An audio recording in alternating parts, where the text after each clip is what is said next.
So good evening. I'd like to introduce a good friend and colleague, Jan Greben, tonight on behalf of the Dean, Maria Perbolini, and Associate Dean Matthias Altwicker, who unfortunately could not make it today. But it's my pleasure to have her here and speak for us today on her research. For those of you that know Jan, she has an independent architectural practice in New York since 2002, and she combines her design and teaching with research. Regardless of scale, her focus is on the relationship of the building to the site and the vernacular, an economy and flexibility of space, combinations of rich and common materials, and a personal interpretation of modern principles. Before she founded her own studio, she worked for some prominent architects in New York, including Aldo Rossi, and Smith, Muller, and Hawkinson. She holds a Bachelor of Architecture from the University of Toronto and a Master of Science in Advanced Architectural Design from Columbia. At the New York Institute of Technology, she's taught here since 2008, including our thesis studio year since 2012, and she's been co-coordinating that as well. And she's developed and taught seminars here on Eileen Gray, Le Corbusier, Mies van der Rohe, and is also present in teaching with us in our study abroad programs. In 2014, Jan was the recipient of a grant from the CFA, the Center for Architecture, and an ISRC grant from NYIT followed up on that grant so that she could pursue the research that she will be presenting here tonight. She will be speaking about Eileen Gray and this research at the Center for Architecture later this fall, and she will let us know. So I hope we can all join her there and show her our support. And without further ado, I'd like to hand it over to Jan and hopefully learn about almost 100 years of history within an hour. So I grant you that hard task. Thank you, Farzana.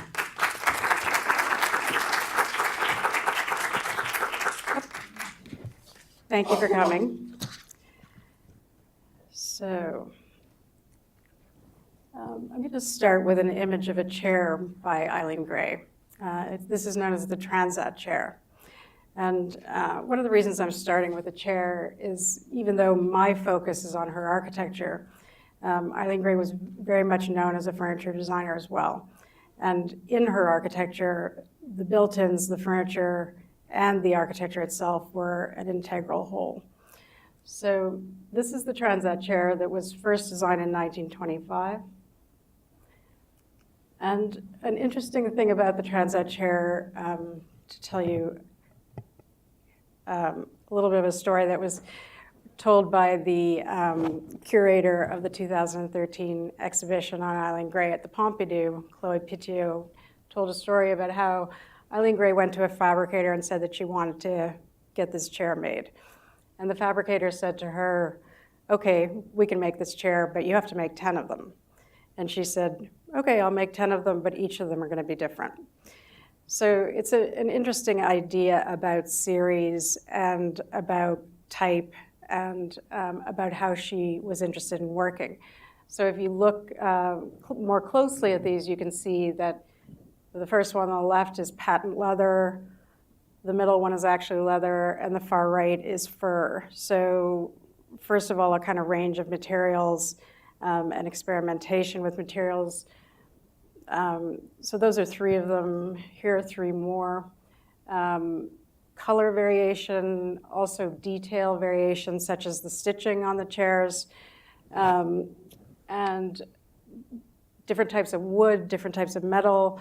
So it shows her exploration, and these are some of the ideas that she used in her architecture, including things about being contact-driven, that the user would be connected with the piece. So we see that in the form of the chair, as well as that the headrest is flexible and moves, so it shows her interest in flexibility.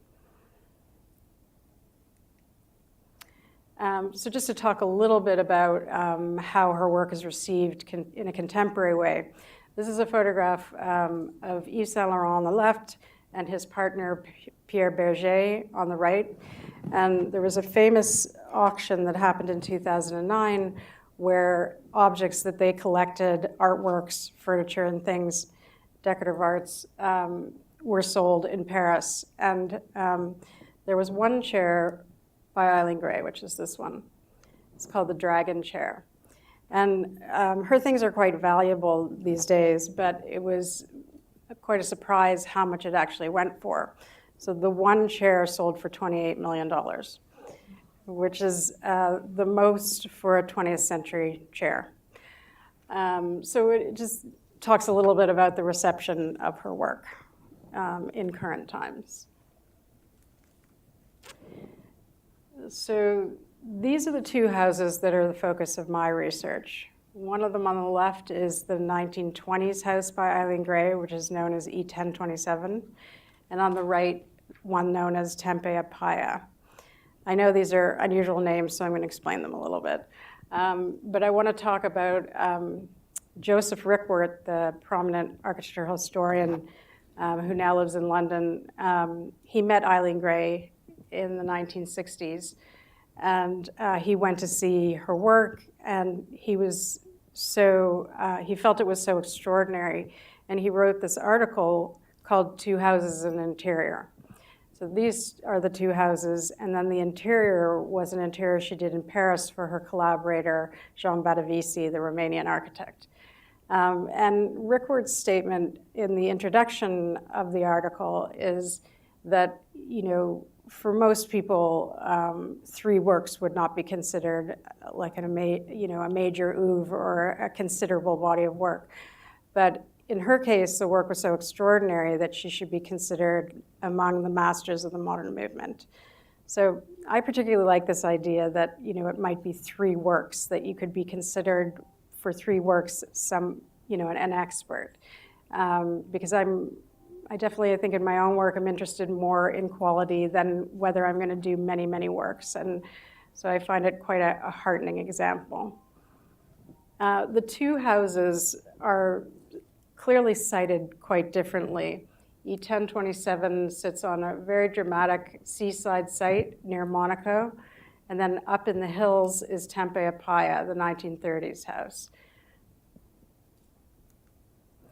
So this is Jean Badavici, who she collaborated with on the first house. And there's always some discussion about who did what on E1027. I think a lot of people agree that she was very instrumental in that house, but Jean Badavici had certain influences on it, and he was the one that encouraged her to do architecture, which was later in her life when she was 49. So he was a great supporter of hers, and he was an interesting figure because he had a great journal of architecture called L'Architecture Vivant. It published 8 of the copies on Le Corbusier and the de Schiele architects and many other interesting people.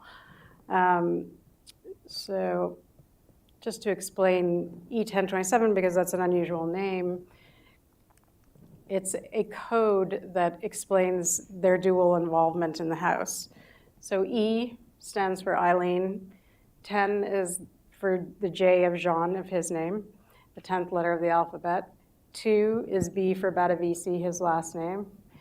And 7 is for Gray. So it's like this clever code they came up with that made it a little mysterious and was kind of like, back then, a marketing tool in a sense. So this is the site of E1027. There are certain elements that respond to or are related to Le Corbusier's 5 points of architecture. It does have pilotis in the front, but then it actually is engaged in the back. There is, you'll see this a little more clearly in the next slide, but there is a pop-up glass element on the top, which allows you to go up a spiral staircase and exit to the roof, so the idea of the roof terrace. Other than that, she was definitely interested in Le Corbusier's work and knew a lot about it as other people at that time, but there are certain ways in which she departs and makes it her own. This is a contemporary photo of it, so there you're seeing the glass pop-up. And it's a very, very beautiful site. These are some drawings that show you the main parts of the house. This is the upper level here and the lower level, which is a covered terrace.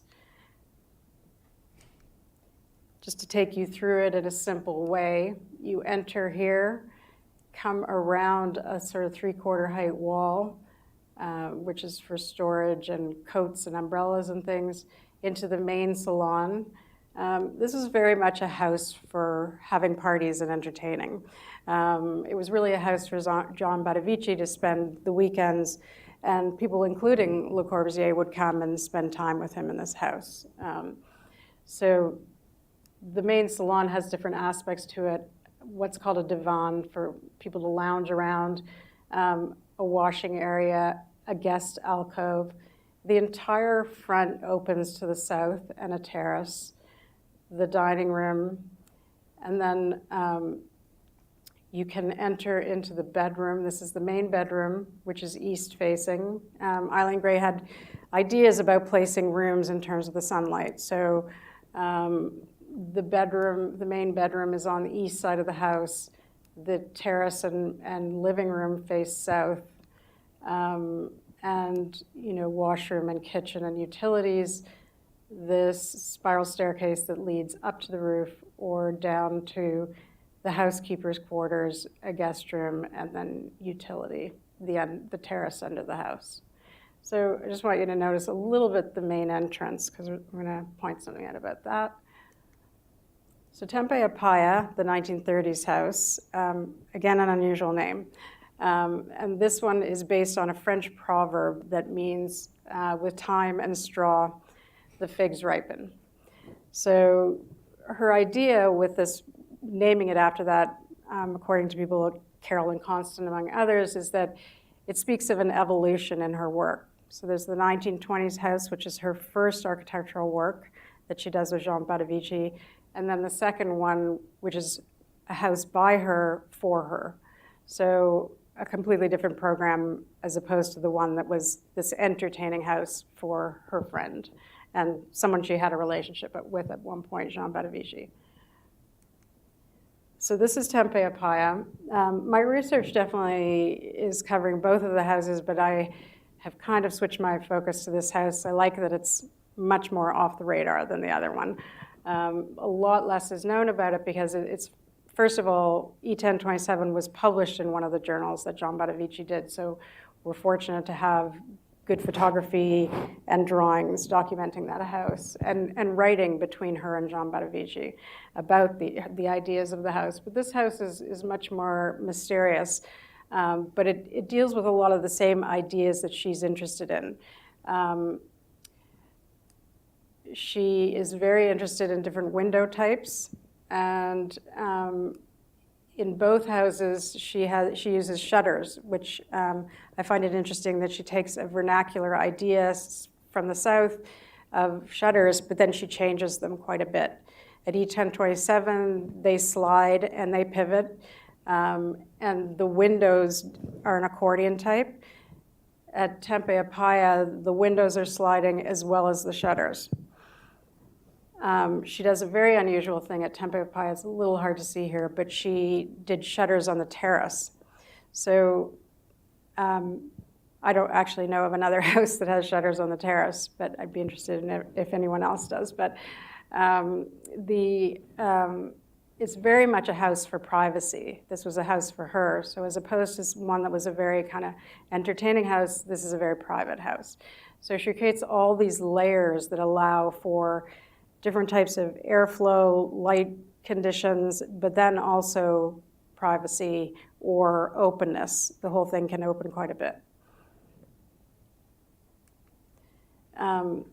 So the siting of this house, she bought a property that had these old stone walls on it, and she took off the existing house that was there, and the stone walls had 3 cisterns in them. So she kept one as a water cistern, she made one a storage space as the cellar, and then the third she made the garage. So she's definitely interested in a contrast between old and new systems. I think there are other architects in the 1930s that were exploring that some, but it's a very clear contrast between the old and the new. So this photograph is actually, she brought a series of properties, and this one is taken across the road that it sits on so that it's elevated, and so you're almost not seeing the old stone walls there. A contemporary photograph of this. I visited the site with Annie Schlechter, my good friend and a great photographer, and she took photographs of the house on site. So this is how it looks now. The archival photographs by Eileen Gray are all black and white, so certain questions emerge about, how she intends it to look. I sometimes question the blue of the shutters, but it's impossible to know what they were intended to be. So these are plans that plan and a section redrawn by some past students from NYIT. I'm going to show you the program sequence here. So in this house, it sits right on the road. So the old stone wall that you saw is this. And then this is the new structure sitting on top of it. So it set up a lot of complex relationships between weaving these different spatial conditions together. So you can either go in a gate here and up a stair and leading to the exterior terrace here, or there's another gate here, you come up a path. She created a bridge to another piece of property that she got over here. So then you come up the path and you enter the house here. This is the main sequence of entry with a little built-in storage piece here. You can enter the main salon, which she separated into different functions. This is the workspace. Again, a fireplace on a south-facing terrace, and a lounge for relaxing. Then if you go back to the entry piece, the dining room, there's quite a clever piece here where she created a banquette that the back of it can lift up so you can go down a stair to get to the cellar storage. This is her main bedroom, again, east-facing. These are those shutters that you saw in the photograph. There's a wall that interrupts the windows at this point. A skinny piece meets with it. So one part of that long strip window is at the lounge of the living room, and one part of it is shared with her bedroom. This is a dressing room. These are all pieces that she designed. This is an expandable aluminum closet. This is a pivoting cabinet that I'm going to show you some models of a student of mine did. All kinds of interesting conditions, not a very regular use of a column grid. Some of them are pipe columns, some of them are like pilasters, some of them are freestanding columns, but then she adds a mirror to it. So definitely a little unusual how she treats things.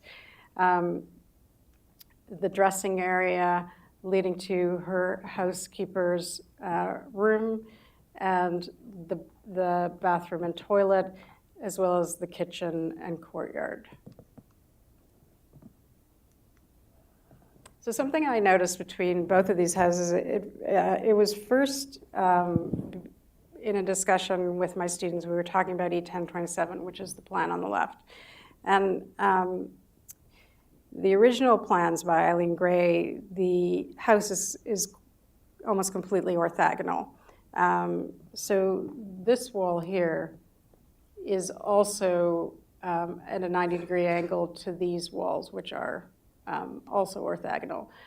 But in the drawings that were later published, it's actually not a straight wall. So it's angling, maybe 5 degrees. So we had a lot of discussions about that. Like, was it something that had to do with site conditions? She was building on a very rocky site. Did she adjust it during construction? What was the reason for that angled wall? So we speculated about it, didn't really come to too many conclusions about it. And so then I was looking at the second house, the 1930s house, and interestingly noticed that there's an angled wall there. It's actually a sort of mirror image of the other one. So I would speculate that it's about a gesture toward the entry sequence of the house.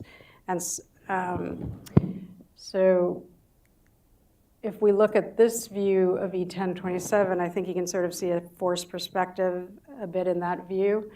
And I feel like the way that she angles that wall, just creates an opening in a way that, that brings you into the house.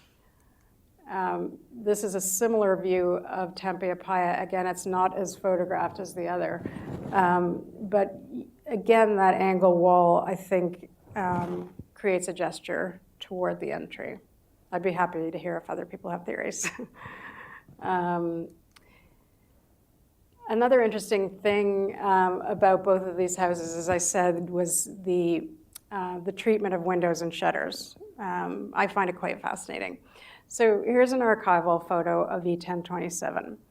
I'm going to take a minute to mention a debate that was going on at this time between Auguste Perret and Le Corbusier. So Auguste Perret, who was famously known for the Rue Franklin apartments, felt that a window, as he said, the window is the man.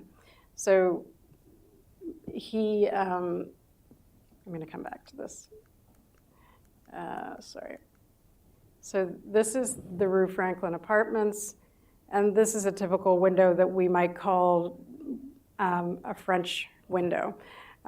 So it's the proportion in his feeling of the man.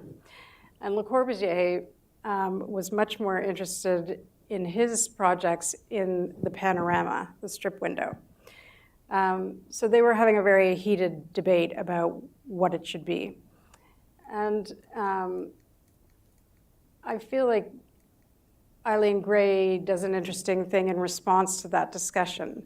So her windows on the south wall of E1027, it's a little hard to see here, but you're going to see it a little bit more later, are the full height. So as if it were responding to the theory of Perret.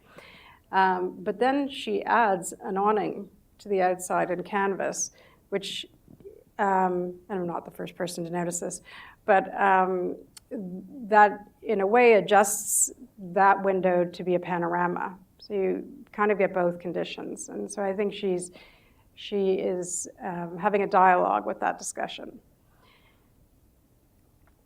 Here you're seeing it a little more frontally. So that entire facade opens with accordion windows that are full height. These are some of the other places where she uses other shutters. These are the ones that pivot out. Again, the view from the terrace, quite an extraordinary space to be in.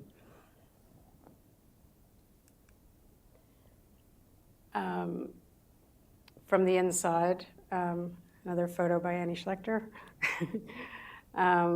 This is the restored condition. So you're seeing newer pieces of her furniture. So once again, she designed everything. She designed the enclosure, she designed the built-ins, she designed the furniture, and all of it has a relationship to each other and occupies the space in a particular way. Another thing you may notice here is that there are murals here on the walls, which in 1938, Le Corbusier painted a series of murals on the walls of this house. And so people have very strong opinions about that. He wasn't invited to do that, but so Eileen Gray wasn't necessarily so happy about it. But I think he admired this house in certain ways, and I think that he had very strong opinions about it and felt that in some ways the walls were a little too empty. This is an archival photo of what the room was like before the murals. So, that's one of the places where there is now a mural. And there's a lot of discussion about how to handle those in the restoration. Some people feel they should have scrims on them. Others feel they should be removed. Other people feel they're part of the story and we understand it the way it is. At the moment, the murals are staying there. I think it's also interesting to talk about the relationship with Le Corbusier because we now know Jennifer Goff, who's the curator of the Eileen Gray collection at the National Museum of Ireland, made a discovery not too long ago that Le Corbusier had lent drawings of 3 of his houses to Eileen Gray because she was self-taught.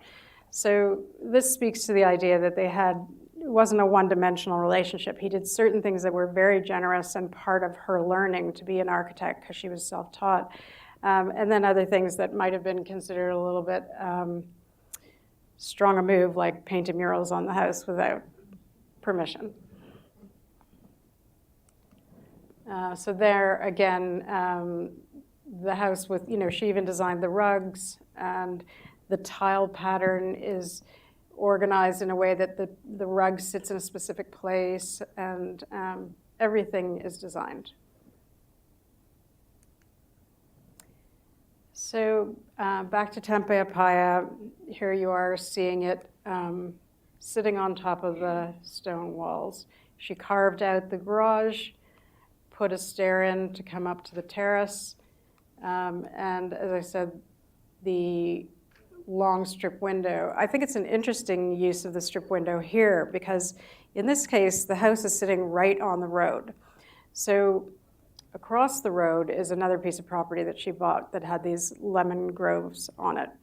And so, the debate between Perret and Le Corbusier was discussing a lot this idea that, if the window is a man, then you get the foreground, the middle ground, and the background. You get the full slice. But if it's a panorama, it's a slice in a different direction, and it's sort of without its certain kind of context. So in this house, I think it's very effective to use the panorama window because you don't necessarily want to see the road that's underneath you. What you end up seeing is across to the lemon groves. So that sort of edited view, I think, is very successful in this house. Again, the Perret window. And then this is the house by Le Corbusier on Lake Leman in Geneva, Switzerland. This debate between Perret and Le Corbusier was very centered on this house where Le Corbusier designed an 11-meter-long window for his parents to stunningly take in the view. It's very extraordinary. But it's I think, an interesting debate, and I don't think there's one right way or wrong way, but I think it's interesting that they were discussing these things and having a debate about it. A more contemporary view of that house. This is the living room side of tempeh upaya. So on this side, she does the full height windows, because on this side, it's completely private. She sets up very controlled conditions where, on this side, all you see is your own terrace. And you can reveal and not reveal it as you decide. So if we look here, those shutters to the terrace that I was mentioning are here.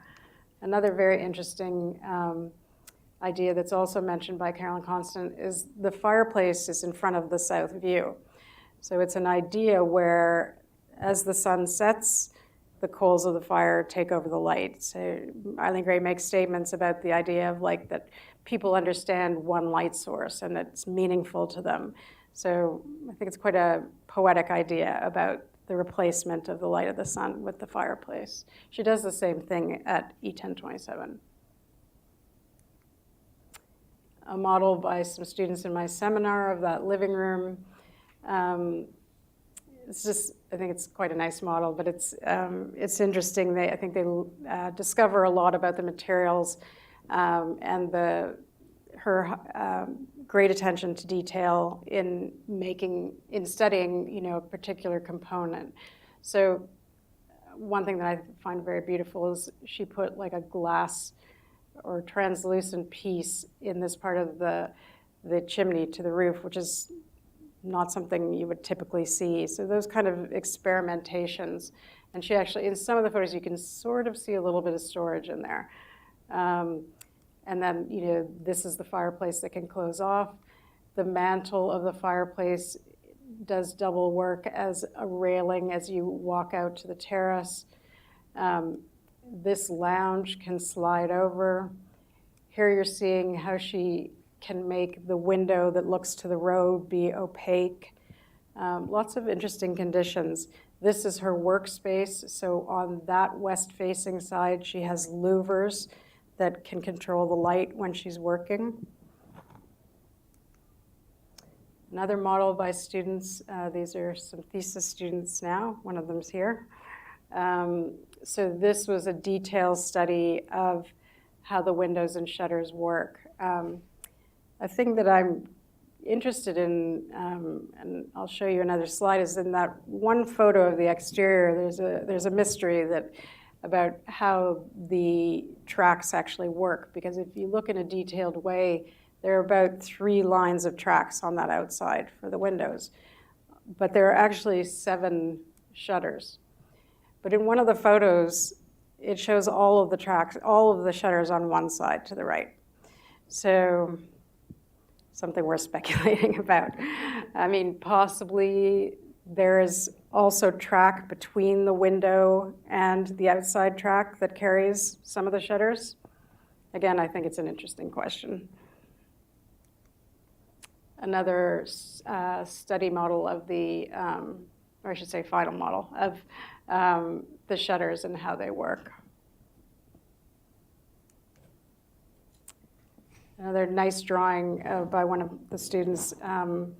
So, figuring out how this works. So I think you can see, you can get basically 3 back. But I'm going to show you that photo again, and you'll see they're all sitting here. So another thing I'm interested in with these houses is the kind of social configuration that she made in the planning of the houses. This is Eileen Gray. This is a photograph by Berenice Abbott on the left that was taken in the 1920s. On the right is Louise Danny, who in 1927, Eileen Gray put an ad in a storefront saying that she was looking for a maid. And Louise Danny showed up at an appointment to meet her. And Eileen Gray said, this is a story from her biographer, Peter Adam. Eileen Gray said, "Can you cook?" And Louise said, "No." And she said, "Can you iron?" And Louise said, "No." And Eileen Gray said, "Have you ever cleaned flats or apartments?" She said, "No." So then Eileen thought for a minute, and then she said, "Okay, let's give it a try." So, and then she worked for her for 39 years. So it's quite lovely in a way that they had. So at the time of tempeh upaya, Eileen Gray was living on her own. She was a woman who came from a titled family in Ireland and had some means. And so Louise Danny lived with her in these close quarters. And I think it's just interesting to kind of look at the setup of things. So again, the plan of tempeh upaya, the main entry here. This is Eileen's bedroom. This is Louise's bedroom. And the bathroom is shared by them, as is the kitchen. So, this house does have a section to it where there are some rooms underneath. Like there's a guest bedroom that's on the level below the main living room. So it's not as if she couldn't have put her maid in another area of the house and be more private from each other, but she chose not to do that.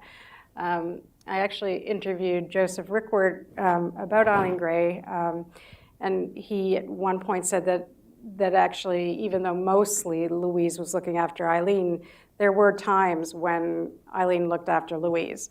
So, I mean, it's an interesting sort of set of circumstances, and I think the way that she planned the house based on that friendship and that it's not completely separate is an interesting thing. So this is another piece of her furniture that this one's called the pivoting cabinet, and this is in the bedroom. And it has a lot of the qualities that I think are interesting in Eileen Gray's work, that it is flexible. So, Eileen Gray made a statement about that in small houses you shouldn't encumber the space. So this house, Tempeh Upaya, is just a little more than 1,000 square feet. In today's understanding, that would be quite modest. Maybe not for a New York apartment, but she made a lot of pieces that could change. So this is like a storage cabinet for her clothing. It has nice details such as glass that you can see the clothing through.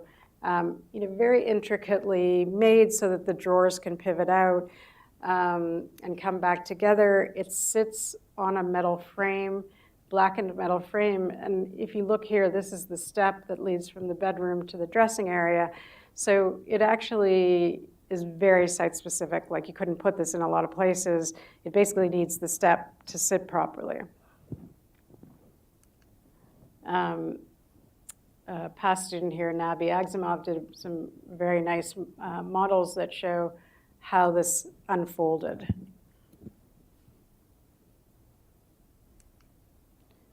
Again, seeing it in its splayed condition. So this is, again, a photograph by Annie Schlechter, and we went to the house and spent some time photographing Tempeh Upaya.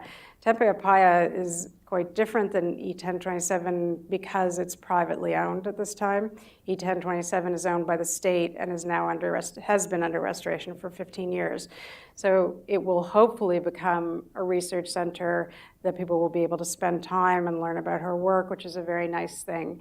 But this one is totally privately owned, and I made some attempts at getting to visit the house, but nobody of the people that I know in the Eileen Gray world has been able to visit the house in the last 10 years.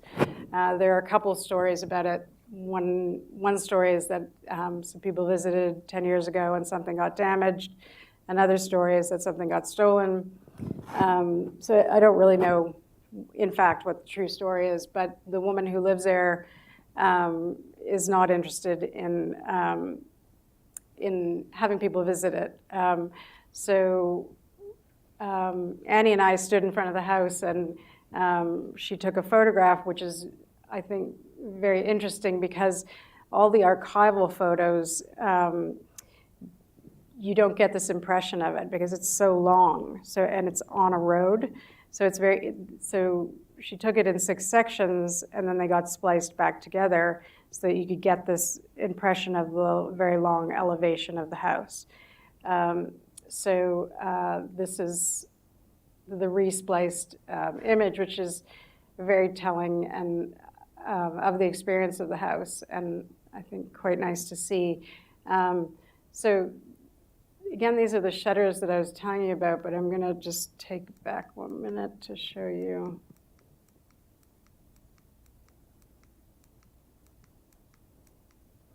So there they are, sitting all at one end, which is hard to figure out how that's working. Because if you look carefully, you can see 3 lines of track there. The shutters kind of sit on top of each of those rows. So that is still a mystery that we're working on.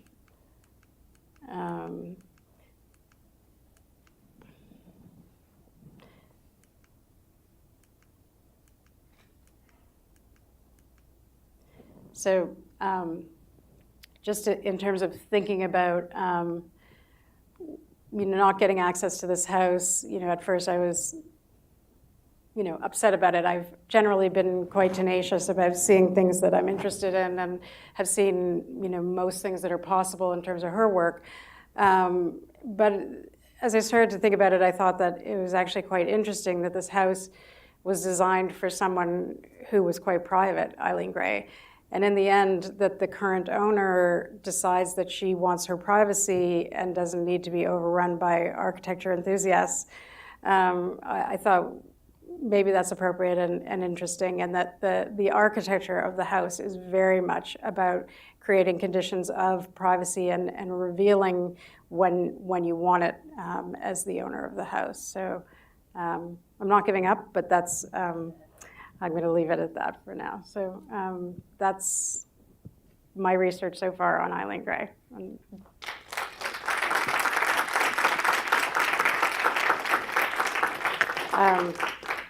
I'd be happy to have any questions if anyone has anything. Yes? Can you explain what's going on? I assume that's the garage. The white is the garage, yep.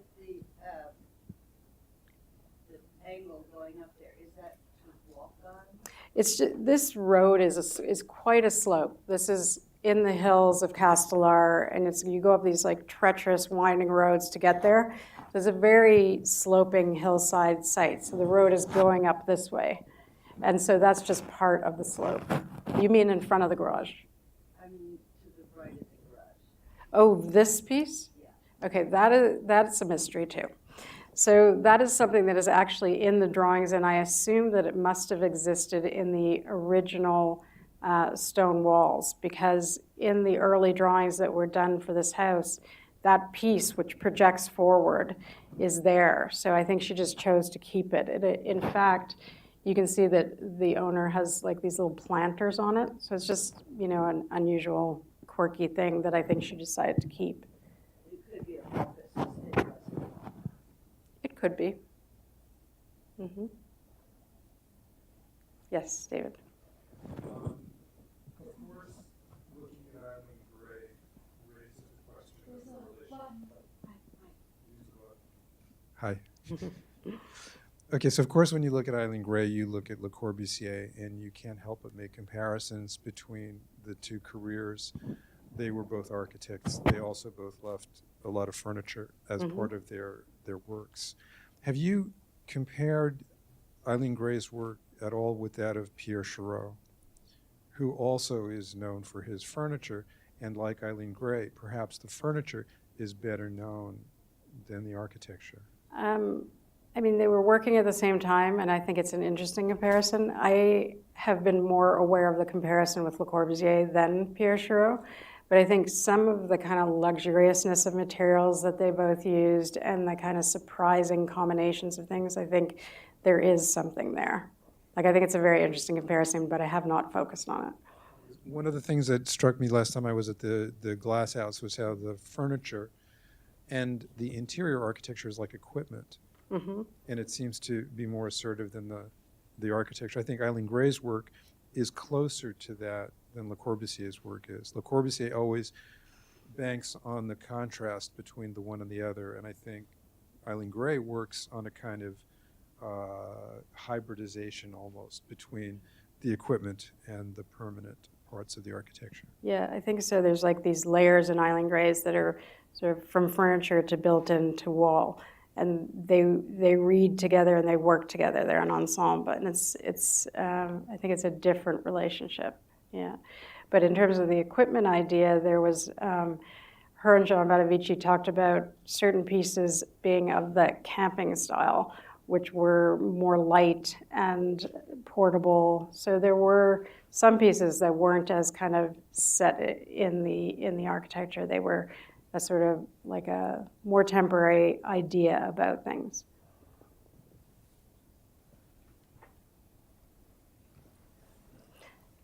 So I just want to say I very much appreciate the support I've had for my research at NYIT, and it's been very helpful. And also, I appreciate all the sources that I was able to read.